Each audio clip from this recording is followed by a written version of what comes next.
لاني انا اسوق ساعه ونص من بيتي للجامعه، وكل اللي خايف انه انا اولد وانا بسوق. هذا كان الخوف.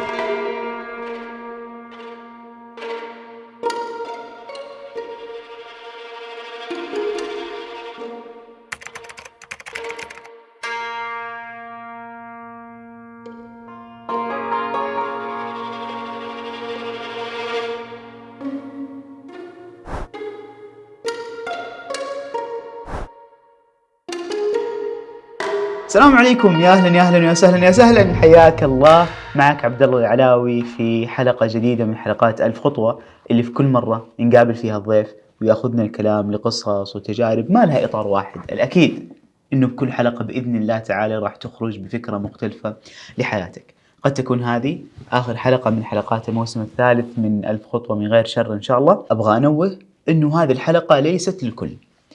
هذه الحلقه لكل شخص عنده شيء من تحدي دراسي أو تحدي عملي أو أي تحدي من تحديات الحياة في حياته. إذا كنت فعلا تمتلك هذا التحدي فراح تجد في قصة الدكتورة هبة الكثير مما يهمك. وقبل أن نبدأ هذه الحلقة ودي أدعو كل أب، كل أم، كل أخ وأخت لهذا المكان إذا كنتم موجودين في الرياض، وهو مركز ووش. مركز ووش هو مو عبارة عن ملاهي يروح الصغار ويلعبوا فيه، لا، هو عبارة عن مركز يلعبوا فيه الصغار والكبار. تجربة مختلفة وشكل مختلف من أشكال الترفيه اللي كلنا رايحين ننبسط مع بعض. متأكد إنها فعلا راح تكون تجربة سعيدة بإذن الله تعالى. الآن خطوة واحدة بوصف هذا الفيديو راح تلاقي موقعهم على جوجل ماب، وكذلك راح تلاقي وسائل التواصل مع مركز ووش. أتمنى لك مع من تحب وقت سعيد بإذن الله تعالى. قبل أن نبدأ الحلقة تنويه كمان، يا كثر تنويهات والله في هذه الحلقة، لكن تنويه أخير: إذا في يوم من الأيام قابلت الدكتورة هبة فلا تنادوها لا بأم غلا ولا بأم لينا ولا بأم يافا. لا صراحة، لأنه أحس إن أنا أمهم كلهم، فلما أتنادى بأم غلا أحس إنه طب وإيش ذنبهم الباقيين؟ أنا أمهم كمان يعني. فما أعرف ليش أحس إنه أبغى أنقال باسمي، ولو أتنادى أم غلا ولينا ويافا، بس طبعا جملة مرة طويلة. فهي يا كذا يا كذا يا كذا يا كذا بالضبط. طيب يعني أنا بحاول صراحة أنوع، فساعة حقول لك أم غلا، ساعة حقول لك لينا. طيب بس أبغى أبدأ أناديكي أم غلا لأنه السؤال الأول له علاقة بغلا نفسها. سنة واحدة اتعينتي فيها في الجامعة واتزوجتي ومولودتك الأولى غلا، كلهم جو في سنة واحدة. أيوة. كيف كانت هذيك السنة؟ والله يعني كانت خليط من مشاعر كثير، ممكن حتى عكس بعضها. يعني كان فيها مشاعر فرح، يعني واحدة من الأشياء اللي كنت جدا سعيدة شغفي التدريس. والتدريس الجامعي كان يشفي القلب أكثر. أنا درست من كندر جاردن، يعني من الروضة لحد الابتدائي، مريت بالثانوي لو أنا وصلت الجامعة حسيت إنه هي هذه المرحلة اللي أنا بشتغل معاها. فكان في مشاعر حماس وفرح، في نفس الوقت ارتباك، يعني شيء جديد وأول مرة. نفس هذه المشاعر كانت على الزواج، يعني إنك حتبني أسرة، إنك أنت حتبدأ تستقر كده، بس كمان كان فيها مشاعر من الارتباك، لأنه ضل يعني لسه بتكتشف نفسك أنت بهذا الدور الجديد. الأمومة نفس الشيء، إحساس عظيم يعني لا يوصف، بس في نفس الوقت الأمومة مش بس مجرد مشاعر، في ثقل ومسؤولية وتبى تزيد نفسك كل شوية تتثقف. فيعني كلهم كانوا خليط من المشاعر. أصعب شعور حقيقي كان ديك السنة إنه أنا انتقلت من مكة إلى جدة. يعني كنت دائما أحس نفسي هبة المكاوية، بعدين فجأة جيت على مدينة ما أنتمي لها. يمكن هذا أثقل شعور كان.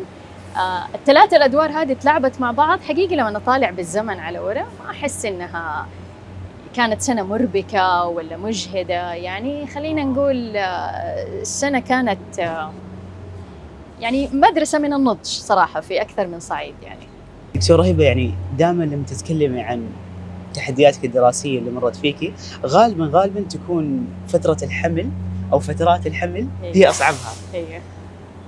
أبغى كذا، يعني أبغى أخذ التطرف الكبير في الموضوع هذا. ما هو أصعب موقف عدى عليك في فترة الحمل وتعارضه مع الدراسة؟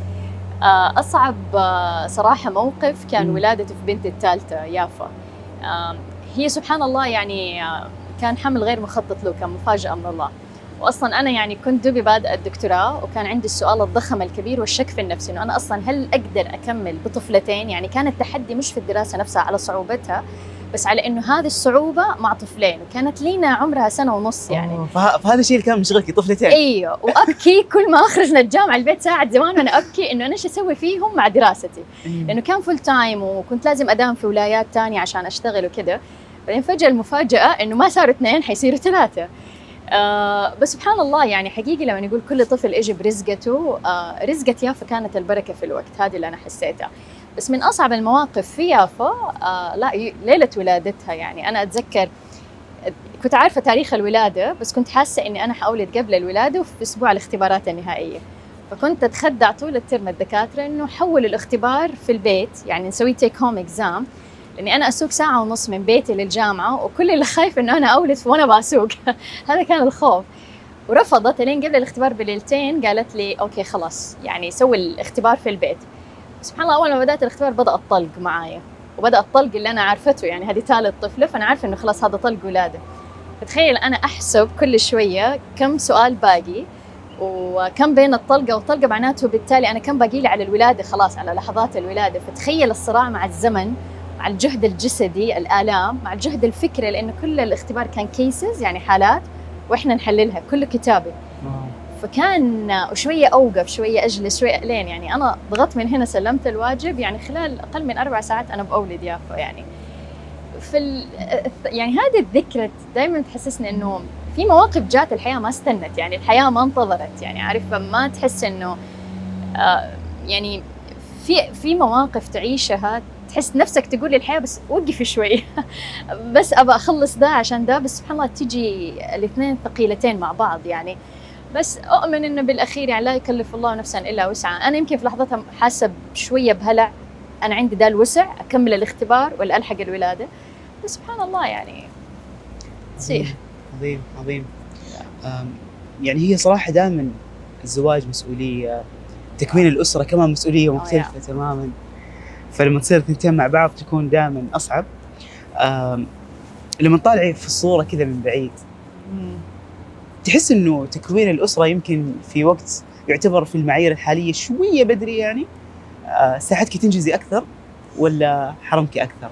لا بالعكس، أنا أعتقد مرة ساعدني. يعني ابتداء مثلا أيوة، يعني ابتداء مثلا شريك حياتي زوجي، يعني الله يعطيه العافية، يعني أحلامي هو يعني أشعر إن هي أحلامه. فكان إنه عندك شريك حياة يكون من قبل ما بدأنا حياتنا كنا نحكي دائما عن طموحاتنا، عن أحلامنا، عن كله. فهذه الشفافية مرة ساعدتنا إنه كيف نكون داعمين.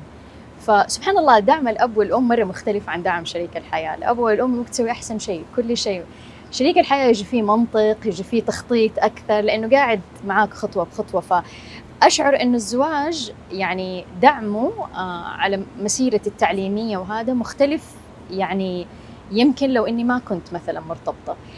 أنا بتكلم على تجربتي الشخصية. وجود الأبناء يزيد عليك ثقل المسؤولية، يقلص مرة وقتك، فيحطك حقيقي قدام مفرقين طرق، يا إنه خلاص وقتك راح وتصير مرة مجهد، يا إنه ترتفع عندك معايير إدارة الوقت بطريقة يعني تستنفر عندك. وأنا هذا اللي صار معايا. يعني أنا أعتقد وصلت لأعلى حد عندي في إدارة الوقت بطريقة يعني كانوا اللي حواليني شوية يترعبوا منها. لأي درجة يعني؟ لدرجة يعني ممكن أكتب بالساعة والدقيقة إيش حاسوي كل يوم. يعني أيوة، يعني مثلا من 5 ل5:15 هذا اللي حاسويه. يعني إلى الآن ترى أجندتي مخيف شكلها، يعني كيف بالدقيقة وبالساعة وكذا. بس هذا اللي مرة ساعدني إن أنا أحقق هذا التوازن. يعني طبعا هي البروسيس هذه والعملية ترى ما هي يمكن مرة ممتعة، شوية فيها إجهاد، بس مريحة إلى حد ما إنك أنت عارف أنا إيش عندي، إيش طاقة وقتي وعافيتي، وكيف أوزعهم بطريقة جيدة. فأنا أعتقد مسؤوليات الأسرة، البيت، أنا عني ساعدتني مرة التخطيط يصير عندي أعلى، ترتيب الوقت، الأولويات، يعني رفعت معايير تانية يمكن ممنونة إنه يمكن هذه الحياة ساعدتني إني أنا أبني دي الحياة معاها يعني بالتوازن. وأنت قاعد تتكلم كمان دكتورة، يعني فعلا قاعد أستذكر يعني أصحابي المتزوجين أو اللي عندهم أبناء، فكيف من جد يعني الوقت يفرق معاهم كثير، ودائما ما ألاقيهم قادرين يسووا أكثر من حاجة يعني. فهذه كذا يجرني صراحة سؤال مرة مهم كثير يعني من الشباب، إنه يعني جاوبي بناء على تجربة شخصية، بناء على تخصص، أدمجية كذا كلها. وقولي لي لو حتقولي معيار واحد أساسي جدا، هذا المعيار لو حصل، لو كان موجود، فيعني هذا مؤشر على انه هذا الوقت المناسب للزواج. ايش حيكون؟ يمكن حقول إنه تواصل مع نفسك بشكل مرة جيد، أعرف محدودياتك، أعرف إمكانياتك بشفافية بواقعية، يعني خلي هذه الصلة بينك وبين نفسك سواء حالياً ومستقبلياً أنت عارفها كويس. هذا التواصل أنا أعتقد مرة يرتبك ويجهزك على خطوة الزواج. كثير ناس يعني أتوقع يدخلوا على الزواج وفي فوضى، هو لسه مو عارف إيش يبغى، هو مو متأكد إيش نقاط ضعفي وإيش قوتي، أنا إيش اللي أقدر عليه وإيش اللي ما أقدر عليه. فأنا أتوقع هذا التواصل مع أنفسنا مرة يساعد كثير، وأنقله للمعيار، يعني هذا المعيار نفسه، هذا الجزء الأول. الجزء الثاني يكون عندك قابلية لنقله لشريك الحياة اللي حترتبط معاه. يعني كثير ناس مثلا تعاني في الزواج، ولما نيجي نحلل يعني لو جينا من قبعة المتخصص تحليليا، طب الطرف الثاني مو عارف كل تفاصيل اللي أنت تطمح لها مثلا، أو ضعفك أو قوتك أو غيره، فهو جالس مو عارف، فبالتالي يصير شكله إيش؟ غير داعم، في وجهي واقف، ضدي، ما أدري إيه، بس الحقيقة هو بس مو فاهمك. إكزاكتلي، يعني أنت كيف توصل ما بداخلك للآخر يعني بشكل مرة شفاف، وإذا أنت ما عرفته بشكل شفاف مع نفسك ترى يمكن ما حتعرف تنقله بشكل شفاف. فأعتقد يمكن هذا يعني على صعيد الشخصي وحتى يمكن التخصصي إنه هذا المعيار كثير يفرق. يعني لازم يكون مستعد 100%؟ لا لا لا، الزواج والوالدية وتكوين الأسرة أنا دائما أقول هي رحلة من التعلم المستمر. يعني ما أعتقد في أحد يقول والله أنا 100% فاهم كل شيء في الزواج يلا وجاهز وحكون ناجح، لا، لأنه لا، حتطلع لك 100 مفاجأة. يعني حتتفاجأ بأطباع يعني ما ظهرت أيام الخطوبة، أنتوا الاثنين يمكن تتحطوا في مواقف وظروف في الحياة جديدة عليكم، فتختبر محدودياتكم مع بعض. ففي أشياء كثير حتى الوالدية ترى، يعني أنا إلى الآن ممكن تجيني لحظات أرفع الراية البيضاء في الوالدية ما أعرف كيف أتصرف يعني، وهي خبرات كلها دائما تصقلك. فإني أنتظر أكون جاهزة 100% أو دائما أشعر إن أنا كاملة، أنا أعتقد هذا خداع للنفس. لا، هي عملية من التعلم اللي ما تنتهي يعني. فيكفي إنك تكون واضح مع نفسك وعارف عارف تفاصيل نفسك وعيوبك. بالضبط. أم لينا، أتذكر مرة كنت أسأل كذا إنه إيش هي العبارة اللي ما تنساها إلى الآن من معلم قالها لك في مرة من المرات. فلما سألت كانت في إجابات من نوعية اللي أنت ستكون شخص عظيم، ستكون شخص مؤثر، وفي إجابات من نوع اللي العبارة اللي دائما تتكرر لما الواحد ينسى كتاب، طب نسيت أكلك، نسيت مصروفك. ففي كذا في كذا. لو سألتك هذا السؤال إيش حتكون هذه العبارة؟ يعني يمكن العبارة اللي تخطر على بالي، أذكر لما حملت في بنتي الثالثة، وكان حمل مفاجئ يعني مو مخطط له، وكنت مرة في حالة هلع حقيقي، لأن أنا أصلا بتساءل أنا كيف حكمل بطفلتين لو دحين جاي ثالث يعني. فرحت لمشرفتي الأكاديمية في الجامعة وقلت لها أنا عندي خبر، أنا ماني عارفة إذا هو خبر حلو ولا وحش. فقلت لها أنا حامل، وصرت أبكي ما أعرف ليش بكيت، بس أنا يمكن حالة الهلع وشايفة ما بعد الولادة كيف حيكون وضعي. فقامت وحضنتني بقوة وقالت لي you made it before, you can do it now. أنت عملتيها من قبل والآن تقدري تسويها. وفي هذه اللحظة لما قالت لي دي الكلمة حسيت كأنها طبطبت علي بعبارة مرة واقعية. يعني لحظات قمة إحباطنا أو غضبنا أو الحزن أو غيره، وإحنا نقولها بالعامي مثلاً أنعمت الدنيا في وجهي ولا حسيت الحياة وقفت، وفعلاً هذا الحالة العاطفية اللي تصير للواحد مع أي حدث ضخم يعني. فأنا هذا اللي كان فعلاً يعني كأني خلاص أنا عالقة في ذا الخبر وماني عارفة كيف حتحرك منه. فهي كأنها بهذه الكلمة حسستني بإنصاف إنه طيب أنت قبل، لأنه أنا لينا بنتي أنا لما ولدتها أتذكر في غرفة الولادة يعني عبال ما تصير الولادة قعدت 13 ساعة أولد. فهذه الدكتورة كان عندها بحث أسلم له هو، فكنت قاعدة أكتب البحث خلال الولادة، سلمت له هو قلت لها أنا أسلمك هو من غرفة الولادة وأدعي لي يعني. وكيف كانت مرة مستصيبة يعني. فذكرتني قالت لي تتذكري لما جبتي لينا كيف كنتي وما أدري إيه، فقالت لي طالما عملتيها تقدري تسويها دحين. كانت طبطبة واقعية صراحة يعني، عارف مو عظمت إنه أنت عظيمة ولا رهيبة ولا ده. في نفس الوقت حسيت إنه الإنسان مخزونه من تحديات ومن صعوبات هي وقود له في اللحظة الحاضرة هذه. أيوة، ففجأة حسيت إنه إن شاء الله ما أضيع يعني.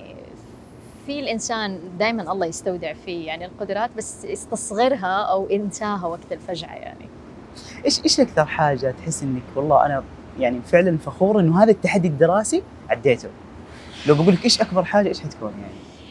يمكن حتكون الكومبرهنسيف اكزام، الاختبار الشامل في الدكتوراه. يعني اشرحه بس بشكل بسيط. احنا في الدكتوراه بعد 4 سنوات من التعلم، يعني كنا كل سمستر ناخذ 6 مواد ونتدرب يوم، يعني نشتغل as a psychologist part time. يعني اخر سنه تقريبا اللي هي السنه الرابعه على ما تطلع للخامسه لازم تعدي اختبار اللي هو الاختبار الشامل، وهذا الاختبار حياه او موت، يعني يا باس يا فيل، يعني يا راسب. واذا رسبت تدوك فرصه ثانيه، واذا رسبت فيها تنطرد كذا زي الطيبين من الجامعه. كان 4 سنوات في الزباله. أيوة. بعدين ينكتب عندك في الريكورد، فكل ما تبي تقدم على جامعه ثانيه لو عندك لسه امل يعرف انه انت طالب راسب، ففرصه القبول تصير مره اقل. يعني انا اول ترم في الدكتوراه في عندنا دكتوره كانت مره شديده، واول بحث معاها سلمتها، هو ارسلت لي ايميل قالت لي حالا تجيني المكتب، فبسرعه طلعت اجري اسوق. اول ما دخلت عليها رمت في وجهي البحث وقالت لي انت بدا المستوى ما تعدي الكومبرهنسيف اكزام، يعني انت بهذا المستوى ما حتعدي الاختبار الشامل. طبعا الكلمه كانت زي الجبل، ظلت ابكي طبعا طول الطريق وانا راجعه. انه تدور الايام والسنه الرابعه لما يحدد الكومبرهنسيف اكزام هي هذه تصير رئيسه اللجنه. فلما اعلنوا انه هي رئيسه اللجنه حقت التصحيح، نص الدفعه انسحبت، اجلت الاختبار للسنه الجايه، ما يبغوها هي. انا بحكم اني طالب مقيم وفيزا الطالب لها ليميت معين تنتهي، كان عندي يعني عارفه البحر من امامكم والعدو من خلفكم، وانا كذا كانت حالي ما في خيار ثاني. فضليت اجتهد وادرس. انا كنت الطالبه الوحيده الغير امريكيه الاولى عربيا يعني على تاريخ الجامعه اللي يعني تحصل في ذا التخصص، فكانت في مره تحديات كبيره. ليله الاختبار كانت كلمتها تتردد فيني قبل 4 سنين، انت ما حتعدي الاختبار، ما حتعدي الاختبار. طبعا الاختبار نعمله بعد شهر تطلع النتيجه، فتخيل انت شهر متعوب اعصابك. فبعد شهر لما رحت استلم النتيجه لقيت كل زملائي اللي دخلوا معاي خارجين راسبين، كله رسب. يعني قلت خلاص انا اكيد راسب، انا اول الراسبين يعني. فاول ما دخلت وقفت من مكتبها وسلمتني، قالت لي you are the only student who passed the comprehensive exam، انت الطالبه الوحيده اللي عديتي الاختبار. فيعني كانت حقيقي يعني اول مره اشعر بفخر مرة كتير قوي يعني. وسبحان الله يعني حسيت إنه من بعد ضعف دائما قوة يعني.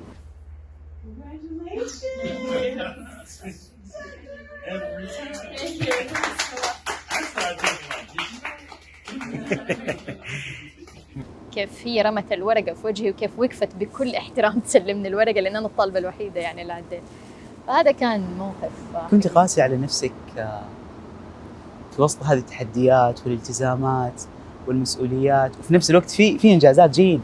ايوه يمكن ما تذكرتيها لين ما الدكتوره ذكرتك فيها. صح. كنت قاسي على نفسك ذيك الفترة؟ جدا كنت جدا قاسية على نفسي. يعني ايش ما اعمل احس انه ولا شيء. دائما احس انه كل شيء، يعني كنت اقول ان انا ما اسعى للكمال، بس فعليا واقع حياتي يعكس كده، ان انا ابى الكمال في كل شيء. كل وجبات اطفالي انا بطبخها، انا ابى اكلهم، انا ابى انيمهم، وعلى الصعيد يعني تفاصيل اليوم، يعني ما كنت ارحم حالي. ما كنت ارحم حتى ضعفي يعني. وطبيعي انا بالاخير انسان. حتى على الجامعه يعني انا المشهد اللي يعني خلينا نقول اداني كف انه فوقي يعني وخليكي رحيمه. اول سنه في الدكتوراه كان نهايه كل سنه لازم نجتمع مع كل الفاكولتي، عشان يعني تخيل الطالب كده قدامه 7 يفصفصوه كويس انه انت فين سيء، فين الجانب الاخفاق عندك، وكان يدوا له تحذير انه ترى هذا اول تنبيه، بعد كده ممكن نطردك يعني، وجوانب قوتك. فانا شايفه كل زملائي بيطلعوا كل واحد وجهه اسود من الثاني من التهزيء، ويخرجوا ويسبسبوا ويلعنوا. فانا داخله يعني كنت دوبي مكتشفه اني حامل، كان طفلتي الثالثه، فقلت هبه يعني قد ما تتهزئي، ويعني انا مؤمنه ان انا حتهزأ، وقولي لهم ينوت انا اكتشفت اني حامل، فكده يعني زي الطيبين ببرستيج اسحب نفسي من البرنامج. فاول ما دخلت يعني انا استغربت من الكلام اللي قالوا لي لاول مره تجينا طالبه ترفع عندنا احنا التحدي كاكاديميين، انه احنا عندك مصادر مختلفة، طريقة تفكير مختلفة، لأنه أنت بالأخير ما أنت زينا يعني. أنا كنت الوحيدة المختلفة. قالوا لي أنت أول واحدة دائما، يعني أي assignment نرسله أو أي ريسيرش أنت أول واحدة ترسلي، ودائما نتساءل أنت كيف بتسويها مع أطفالك، يعني أنت الطالبة الوحيدة المتزوجة. Hiba has been so hard working, so she came to this program recognizing that her first and most important responsibility was to her family. So she took the curriculum, charted it out, figured out how to take classes in the summer, how to move classes around to ensure that she could be the best. هم يتكلموا وانا جوة نفسي بتتكلموا عن مين؟ هذا انا. فكنت مره مستصغره كثير من جهدي وتعبي. خرجت في ديك اللحظه وحسيت انه حرام عليك يا هبه، يعني ارحمي حالك وكوني اكثر رأفه عليك، والشيء اللي انت تستصغريه ترى هو ما هو صغير، زي يعني ما هو هين، ما هو بسيط. فمن ديك اللحظه بدات كثير ارحم حالي اكثر، معاييري بدات تصير اكثر انصاف. جميل. خليني كذا راجع التاريخ بشكل سريع. تخرجتي من الثانويه وكان معدلك 98. يا تخرجتي من بكالوريوس لسبب انك يعني مو مره كنت يعني مبسوطه وسط الدراسه، فكان 3.75 من 4. ايوه تقريبا. الماجستير فل. ايوه. الدكتوراه حتى الان انت الخريجه الناجيه الوحيده من ذاك الاختبار. خلينا كذا سؤال نفسي عميق، بس فعلا فخوره بمستواك الاكاديمي اللي خلاص انهيتيه على خير الان؟ يعني يضل دائما في حتى انه ايوه سعيده وفخوره وممتنه لله يعني على هذا الانجاز، بس دائما في الحته الجيعانه فيك انه ابى اكثر، ابى استزيد. يعني انا اتذكر لما اعلنوا خلاص اني انا اخذت لقب الدكتوراه، يعني والله لا شعوريا السؤال اللي جوه نفسي واتس نيكست، يبقى ايش اللي بعده؟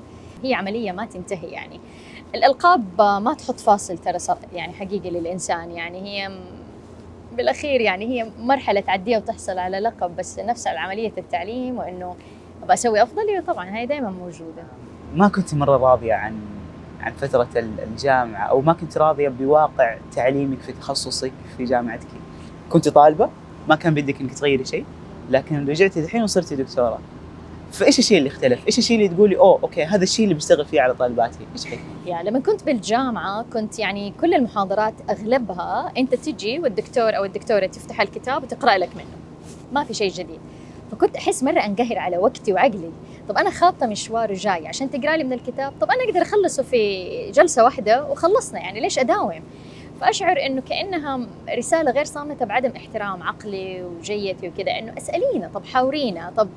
فما كان يعني ما كنا نروح اكثر من بعد الكتاب نفسه يعني، فما اشبعت علميا. فمنك هذا الاحباط هو لعله انا ممتنه الان ترى لهذا الاحباط، لانه هو اللي دفعني ان انا ابدا اقرا اكثر واستزيد. صار عندي التعليم الذاتي مره عالي. لما رحت امريكا اصعب، تخيل الاساينمنت، التكاليف اللي تجينا لما يقولوا لنا اقراوا مقال او بحث وقولوا رايكم. طبعا تخيل يعني انا زملائي قبل الكلاس بربع ساعه طق طق طق يكتبوا ويسلموا، وانا جلست اسبوع ايش رايي؟ يعني تخيل، انت متخيل؟ يعني هذا كان تحدي كبير، انه what do you think I don't know، انا ما اعرف ايش، لانه احنا تعودنا انه نحفظ ونسمع. فزعلت كثير على نفسي، يعني لهذه الدرجه العقل عندنا ما عمر، يعني ما صقل خلال هذه السنوات. والحمد لله خلال دراستي يعني صقل كثير ومر بتحديات كثيره. الان لما رجعت يعني اخذ عهد على نفسي ان انا ما اقرا شيء من الماده. يعني دائما اقول لطالباتي اقراوا وتعالوا نناقش، تعالوا ننتقدوا ما خلف السطور ايش موجود. كيف تاخذ هذا المحتوى وتنقله على تفاصيل يوميات حياتك، بالذات احنا تخصصنا انساني يعني ما هو كيمياء او فيزياء. كيف تشوفي هذه المعلومات والنظريات والاشياء على واقع يومك؟ فاذا ما وظف العلم، اذا ما وظفنا عقلنا، انا اعتقد خساره مره على الانسان. يعني خساره انه دي الجامعات تنفتح وتتصب عليها ملايين ويخرجوا سيارات وزحمه وكذا، واخرتها تيجي عشان اقول لك اللي موجود بالكتاب. طبعا انا طريقتي لعلها تكون مستفزه لبعض الطالبات، انه خلاص لا تحشرينا في الاسئله، اشرحي وخلصي يعني ليش وانا اقول لهم ما باكم تجاوبوا صح، بس فكري، استخدمي عقلك قدر المستطاع. يعني بالعاده تحبي تطبعي الواجبات على ورق وتصححيها بشكل عام؟ تحب علاقتك مع الورق أيوة. اقوى من الاجهزه الالكترونيه؟ ايوه ما اعرف ليش، يعني انا عندي مكتبه الكترونيه كبيره ومكتبه هي نفسها على الواقع، ما اعرف نفسها مطبوعه. انا ما رايك بالضبط ليش ما ادري، بس في متعه غير عاديه بالنسبه لي في حمل الكتاب وتقليبه. ما ادري ايش هو، ما اعرف ايش اوصفه، بس احس بمتعه يعني غير عاديه لما انا اقلب الكتاب. جميل. واتوقع انه كمان تحتفظي كثير برسمه واحده من بناتك، رساله كتبتيها في وقت ما، في زمن ما. ايوه انا عندي ملفات لهم، يعني صناديق رسوماتهم كتاباتهم، اول مره بدأوا يكتبوا ما ادري ايش، فكلها يعني موجوده. يعني لذلك احنا صراحه حبينا انه نضيف لقائمه الذكريات ذكرى بسيطه. هي لوحه ورقيه بس بخط اليد. واو. تفضلي دكتور، لعلك تقريها بالنيابة.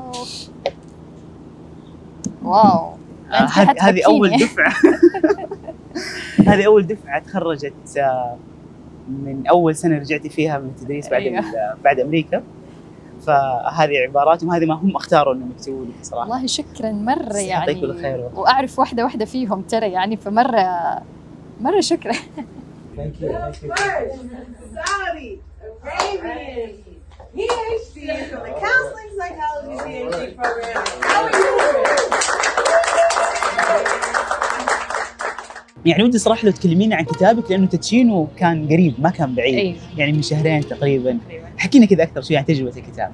يعني التجربه يمكن اللي يقرا عنوان الكتاب يحس انه انا استهدف انه كيف ننقل المعرفه، هذا هو الهدف الاساسي، لكن حقيقي في اهداف ضمنيه وخلينا نقول هي الحوافز في البدايه.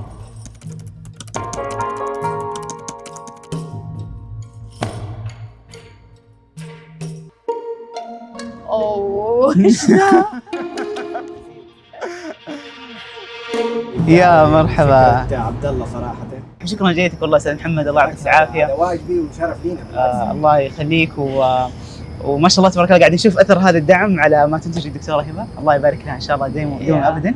وحبينا صراحه نكون جزء من احتفاليه تدشين الكتاب، لانه فعلا معرفه ان شاء الله تصل لكل الوطن العربي باذن الله تعالى. الله يسلمك. ولا هذه مدوره؟ لا جيد والله، هذا تصلح تقطيع لحم وتقطيع كيف والله جيد صراحه. تفضلي دكتوره. قبل لا اختم ابغى اقولها وبكل فخر، الكيكه اللي شفتها قبل شويه للدكتوره هبه تستاهل كل خير. هذه الكيكه من صناعه اختي لوجين، من الصفر الى 100 الكيكه كامله. لوجين تسوي برياني، تسوي كيكات، تسوي كذا اشياء لذيذه كمان ما اعرفها ولذيذه وشكلها فعلا جذاب.